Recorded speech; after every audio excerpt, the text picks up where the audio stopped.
ಎಲ್ಲರಿಗೂ ನಮಸ್ಕಾರ. ನಾನು ನಿಮ್ಮ ಚೆನ್ನ.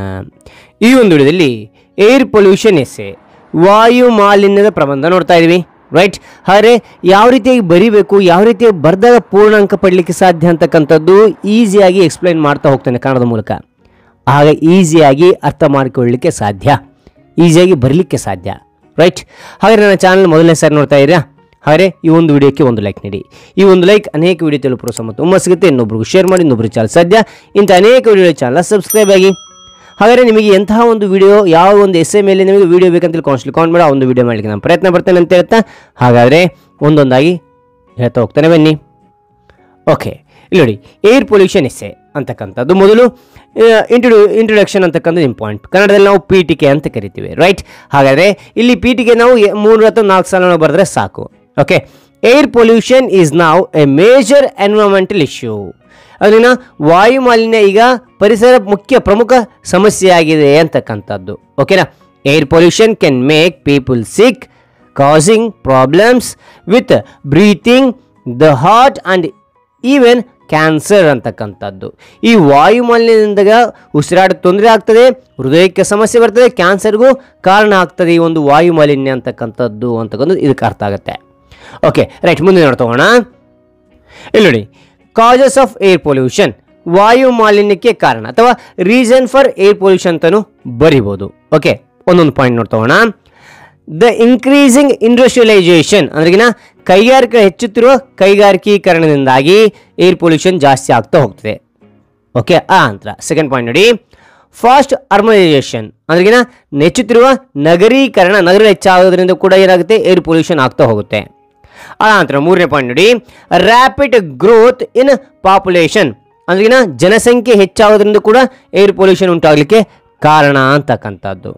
ಆ ನಂತರ ಫೋರ್ತ್ ಪಾಯಿಂಟ್ ನೋಡಿ, grow of vehicle on road.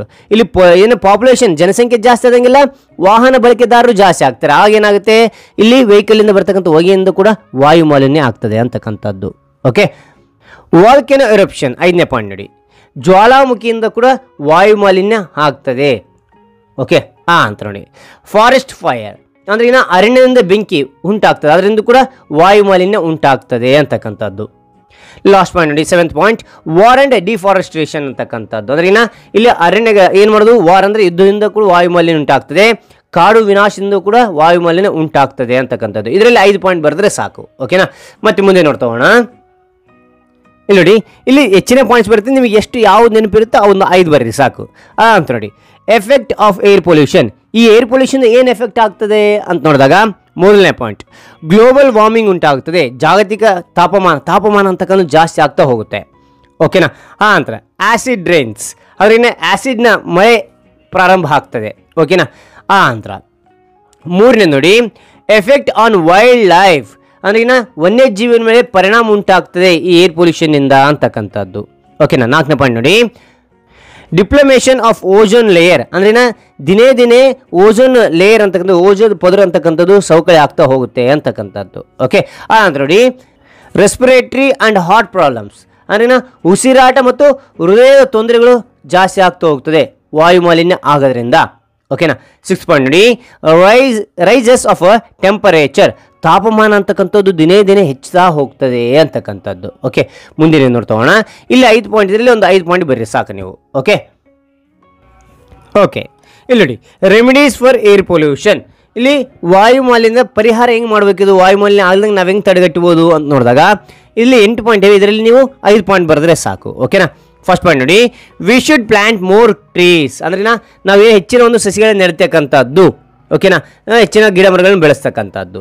Second point ನೋಡಿ, we should use public transport ಅಂದರೆ ಪಬ್ಲಿಕ್ ಟ್ರಾನ್ಸ್ಪೋರ್ಟ್ನ ಸಾರ್ವಜನಿಕ ಸಾರಿಗೆಗಳನ್ನು ಬಳಸ್ತಕ್ಕಂಥದ್ದು, ಬಸ್ಗಳನ್ನೇ ಹೋಗ್ತಕ್ಕಂಥ, ಸ್ವಂತ ವೆಹಿಕಲ್ ಬಳಸಲಾರೆ ಬಸ್ಗಳು ಬಳಸ್ತಕ್ಕಂಥದ್ದು ಅಥವಾ ಆಟೋಗಳು ಬಳಸ್ತಕ್ಕಂಥದ್ದು.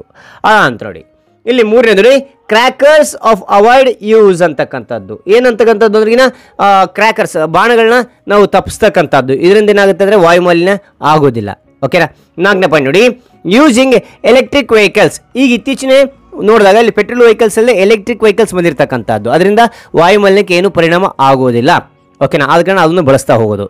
5ನೇ ಪಾಯಿಂಟ್ ನೋಡಿ, ಯೂಸಿಂಗ್ ಎನ್ವೈರನ್ಮೆಂಟಲ್ ಫ್ರೆಂಡ್ಲಿ ವೆಹಿಕಲ್ಸ್, ಅಂದರೆ ನಾವು ಹೊಗೆ ಬಿಡದೇ ಇರ್ತಕ್ಕಂಥ ಒಂದು ವಾಹನಗಳನ್ನು ಬಳಸ್ತಕ್ಕಂಥದ್ದು ಅಂಥ ವಾಹನಗಳನ್ನು ಬಳಸ್ತಕ್ಕಂಥದ್ದು. ಅಂದ್ರೆ ನೋಡಿ 6ನೇ ಪಾಯಿಂಟ್ ನೋಡಿ, make use of solar energy. ನಾವು ಎನರ್ಜಿ ಅಂದರೆ ಸೌರಶಕ್ತಿಯನ್ನು ಬಳಸಿ ನಾವು ಎನರ್ಜಿಯನ್ನು ಉತ್ಪಾದನೆ ಮಾಡ್ತಕ್ಕಂಥ ಒಂದು ಆ ರೀತಿಯಾಗಿ ನಾವು ಬಳಸ್ತಕ್ಕಂಥದ್ದು.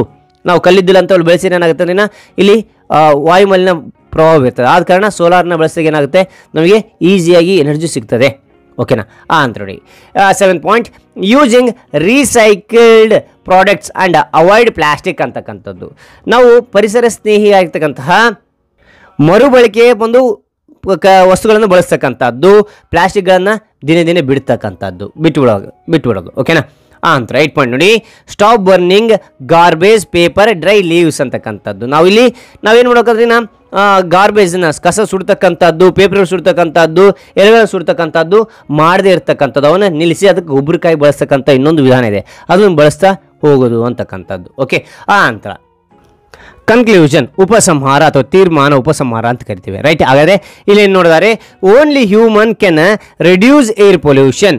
ಇದು ಮಾನವನು ಮಾತ್ರ ವಾಯುಮಾಲಿನ್ಯ ಕಡಿಮೆ ಮಾಡಲಿಕ್ಕೆ ಸಾಧ್ಯ. ಓಕೆನಾ? If we do small efforts to reduce air pollution. ನಾವು ಸ್ವಲ್ಪ ಒಂದು ಪ್ರಾಮಾಣಿಕವಾಗಿ ನಾವು ಏನು ಮಾಡಿದೀನ ಕೆಲಸ ಮಾಡಿದಾಗ ಏನಾಗುತ್ತೆ, ವಾಯುಮಾಲಿನ್ಯ ಅಂತಕ್ಕಂಥದ್ದು ದಿನೇ ದಿನೇ ಕಡಿಮೆ ಆಗಲಿಕ್ಕೆ ಸಾಧ್ಯ ಅಂತಕ್ಕಂಥದ್ದು ನಮ್ಮ ಒಂದು ಪ್ರಯತ್ನ ಇರಬೇಕಷ್ಟೇ ಇಲ್ಲಿ. ಓಕೆ? ಅಂತ ನೋಡಿ, the environment would definitely become less polluted by air ಅಂತಕ್ಕಂಥದ್ದು. ನಮ್ಮ ಪ್ರಯತ್ನ ಮಾಡಿದಾಗ ಏನಾಗುತ್ತೆ, ವಾಯು ಮಾಲಿನ್ಯ ಕಡಿಮೆ ಆಗಲಿಕ್ಕೆ ಸಾಧ್ಯ ಅಂತಕ್ಕಂಥದ್ದು ನಾನು ಇಲ್ಲಿ ಕನ್ಕ್ಲೂಷನ್ ಕೊಟ್ಟಿದ್ದೇನೆ. ಓಕೆನಾ? ಈ ರೀತಿಯಾಗಿ ನೀವು ಬರೆದಾಗ ಏನಾಗುತ್ತೆ ಅಂದರೆ ಪೂರ್ಣಾಂಕ ಪಡಲಿಕ್ಕೆ ಸಾಧ್ಯ. ನೀವು ಎಂಥ ಒಂದು ವಿಡಿಯೋ ಬೇಕಂತಿದೆ ಅಂಥ ವಿಡಿಯೋ ಮಾಡಲಿಕ್ಕೆ ನಾನು ಪ್ರಯತ್ನ ಪಡ್ತೇನೆ. ಮತ್ತೊಂದು ಹೊಸ ವಿಷಯದಿಂದ ಭೇಟಿ ಆಗ್ತೇನೆ. Thank you for watching. Bye.